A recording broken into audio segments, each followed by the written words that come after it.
November 18న మొదటి కార్తీక శనివారం. ఎంతో పవిత్రమైన విశేషమైన రోజు. కార్తీక మాసము అంటే శివకేశవులకు అత్యంత ప్రీతికరమైన మాసం. ఈ మాసంలో వచ్చే కార్తీక శనివారం నాడు కలియుగ ప్రత్యక్ష దైవమైన శ్రీ వెంకటేశ్వర స్వామిని భక్తి శ్రద్ధలతో పూజిస్తే శనిదోషాలు తొలగిపోతాయి, జన్మల పాపాలు తొలగి కోటి జన్మల పుణ్యం వస్తుంది. మరి ఎంతో విశేషమైన కార్తీక శనివారం నాడు దీపాన్ని ఏ విధంగా వెలిగిస్తే సకల శుభాలు కలుగుతాయో ఇప్పుడు ఈ వీడియోలో తెలుసుకుందాం. ముందుగా స్వామికి సంబంధించిన ఒక విశేషమైన కథను ఇప్పుడు విందాం. అదే దేవదత్త దంపతుల కథ. పూర్వకాలం కాంచీపురంలో దేవదత్తుడు అని ఒక బ్రాహ్మణుడు ఉండేవాడు. అతను వేదాంగ పారంగతుడు. అతని భార్య మాలిని. వారిద్దరూ అతిథుల్ని అభ్యాగతుల్ని ఆదరిస్తూ గృహస్థ ధర్మాలను పాటిస్తూ ఉండేవారు. వారికి శ్రీ వెంకటేశ్వర స్వామి ఇలవేల్పు. ఒకనాడు వారింటికి కాశీ యాత్ర చేసి వచ్చిన ఒక బ్రాహ్మణోత్తముడు వచ్చాడు. ఆ దేవదత్త దంపతులు ఆయన్ను సాక్షాత్తు వెంకటేశ్వర స్వామిగా భావించి అతిథి మర్యాదలు చేశారు. భోజనం చేసిన తర్వాత ఆ బ్రాహ్మణుడు వారి జాతకాలు పరిశీలించి చూసి, జాతకం ప్రకారంగా దేవదత్తుడికి శని దోషం వల్ల అపమృత్యువు కలిగే సూచనలు కనబడుతున్నాయని, ఆ అపమృత్యు దోష పరిహారం కోసం సప్త శనివార వ్రతాన్ని ఆచరించి అటు శనైశ్వరుణ్ణి ఇటు శ్రీ వెంకటేశ్వర స్వామిని భక్తిగా ఆరాధించవలసిందని తెలియచేశాడు. అప్పుడు ఆ బ్రాహ్మణుడు మాలినితో ఇలా పలికాడు: అమ్మా, నీవు శ్రద్ధ వహించి నీ భర్తను కూడా సప్త శనివార వ్రతం చేయడానికి ప్రోత్సహించు. నీ సౌభాగ్యాన్ని నీవే నిలుపుకోవాలి సుమా అని హెచ్చరించాడు. అదేవిధంగా బ్రాహ్మణుడు సప్త శనివార వ్రత విధానాన్ని బోధించాడు. తన దారిన తాను వెళ్ళిపోయాడు. దేవదత్తుడు ఆ శనివారం బ్రాహ్మీ ముహూర్తంలోనే నిద్రలేచి స్నాన ధ్యానాదులు నిర్వర్తించి ఇంటిలో ఈశాన్య భాగాన పూజాపీఠం పెట్టి మండపాన్ని ఏర్పాటు చేసి వెంకటేశ్వర స్వామి చిత్రపటం పెట్టి నైవేద్యానికి కొబ్బరికాయలు, అరటిపళ్ళు, నల్ల ద్రాక్ష పళ్ళు, 7 చిమ్మిలి ఉండలు సిద్ధం చేసుకుని ఉదయం పూజ చేసి ఒక బ్రాహ్మణుణ్ణి పిలిచి ఆయనకు భోజనం పెట్టి ఆ పైన వారు భోంచేసి మొదటి రోజు వ్రతం యథావిధిగా నిర్వర్తించారు. ఆ విధంగా వరుసగా వారు 7 శనివారాల పాటు వ్రతాన్ని భక్తి శ్రద్ధలతో కొనసాగించారు. 7వ శనివారం వ్రత పరిసమాప్తి చేసి భోజనం చేసి కొంతసేపు శ్రీ వెంకటేశ్వరుడి మహిమలు స్మరించుకుంటూ నిద్రించారు. ఆ దంపతుల భక్తి శ్రద్ధలకు, పూజా విశేషాలకు ప్రసన్నుడైన శ్రీ వెంకటేశ్వర స్వామి మాలినీదేవికి స్వప్నంలో సాక్షాత్కరించాడు. వెంకటేశ్వరుడు మాలినితో ఇలా పలికాడు: ఓ పరమ సాధ్వి, మీ దంపతులిద్దరూ శ్రద్ధాభక్తులతో చేసిన సప్త శనివార వ్రతానికి నాకు చాలా సంతృష్టి కలిగింది.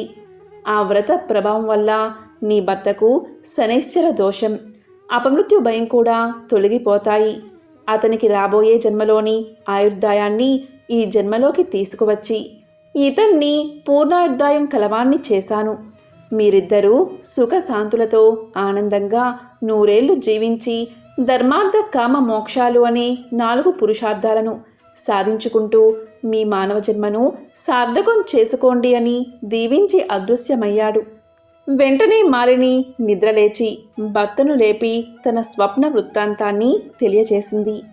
దాంతో దేవదత్తుడు కూడా ఎంతో సంతోషించి భార్యను అభినందించాడు.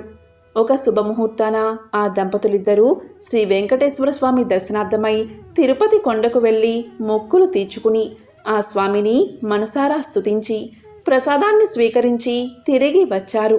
ఇంటికి వచ్చాక బ్రాహ్మణులను పిలిచి అన్న సంతర్పణ చేసి బ్రాహ్మణ ఆశీర్వాదాలు పొందారు. జీవితాంతం వరకు యథాశక్తిగా శ్రీ వెంకటేశ్వర స్వామి సేవ చేస్తూ చివరికి శ్రీ స్వామి సాన్నిధ్యాన్ని పొందారు. కలౌ శ్రీ వెంకటనాయకః అని పెద్దల సూక్తి. కలియుగంలో శ్రీ వెంకటేశ్వర స్వామిని మించిన ఆరాధ్య దైవం లేడు. ఈ సప్త శనివార వ్రతంతో ఆయన్ని ఆరాధించిన వారికి శనిదోషాలు తొలగి శ్రీ స్వామి యొక్క అనుగ్రహం లభిస్తుందని సూతుడు శౌనకాది మహాముళ్లకు వినిపించాడు. శ్రీ స్వామివారికి మిక్కిలి ఇష్టమైన ఈ శనివార వ్రతాన్ని చేసిన వారికి కష్టాలు తీరతాయి, గ్రహబాధలు తొలగిపోతాయి, సంపదలు భోగాలు కలుగుతాయి, వారికి వారి కుటుంబానికి సర్వశుభాలు కలుగుతాయి. శనివార వ్రతం ఆచరించిన వారికి అసాధ్యమే లేదు. ఈ కలియుగమున శనివార వ్రతము మానవులకు కల్పవృక్షం వంటిది. శనివార వ్రతాన్ని చేసి స్వామివారిని అర్చించి స్తుతించి ఈ కథ చెప్పుకున్నవారు ధన్యులు. ఎవరైతే నక్షత్రాలలో 2వ నక్షత్రమైన భరణి నక్షత్రమందు జన్మిస్తారో అలాంటి వారు శ్రీ వెంకటేశ్వర స్వామిని దర్శనం చేసుకోవడం వల్ల అకాల మృత్యుభయం తొలగిపోతుంది. అందుకు కారణం భరణి నక్షత్రానికి అధిపతి యమధర్మరాజు. ఆ నక్షత్రం ఉన్నవారు బ్రాహ్మీ ముహూర్తంలో స్వామివారిని దర్శించుకోవడం వల్ల యమగండం తొలగిపోతుంది. అంతేకాదు, భరణి నక్షత్రం రోజున ఆరాధించడం వల్ల ఆరోగ్యం కలుగుతుంది. మరి ఎంతో విశేషమైన ఈ కార్తీక శనివారం రోజు దీపాన్ని ఎలా వెలిగించాలో ఇప్పుడు తెలుసుకుందాం. దీపం వెలిగించడం అంటే మనలో ఉన్న ఆత్మస్వరూపాన్ని వెలిగించడమే. అంత గొప్పది దీపారాధన. అందులోనూ పరమ పవిత్రమైన కార్తీక మాసంలో దీపాన్ని వెలిగిస్తే అది అనేక రెట్ల పుణ్యఫలాన్ని కలిగిస్తుంది. ఎన్నో కోట్ల జన్మల పుణ్యం మీకు దక్కుతుంది. కార్తీక మాసంలో సాధారణంగా ఇంట్లో పూజా గదిలో, అదేవిధంగా ప్రధాన ద్వారానికి ఇరువైపులా, అదేవిధంగా దేవాలయాల్లో కూడా దీపాలు పెడుతూ ఉంటాం. కానీ ఈ కార్తీక శనివారం రోజు ముఖ్యంగా ఇలా చేస్తే సకల శుభాలు కలుగుతాయి. కార్తీక మాసము అంటే శివకేశవులిద్దరికీ ప్రీతికరమైన మాసం. ముఖ్యంగా ఈ కార్తీక శనివారం రోజు ప్రత్యేకించి రావి చెట్టు దగ్గర దీపారాధన చేయండి. దీంతోపాటు ఇంట్లో కూడా దీపాన్ని వెలిగించండి. కార్తీక శనివారాల్లో ఖచ్చితంగా ఈ విధానం పాటించండి. ప్రత్యేకించి కార్తీక శనివారం రోజు వెంకటేశ్వర స్వామిని పూజిస్తే ఎంతో మంచిది. వెంకటేశ్వర స్వామివారికి ఇంట్లో దీపారాధన చేసే సమయంలో పిండి దీపాన్ని వెలిగించండి. పిండి దీపం చేసే ఓపిక లేనివారు మామూలు ప్రమిదల్లో ఆవు నెయ్యి పోసి దీపారాధన చేయండి. కార్తీక శనివారం రోజు శ్రీ వెంకటేశ్వర స్వామి ఫోటో ముందు లేదా విష్ణుమూర్తి ఫోటో ముందు దీపారాధన చేయండి.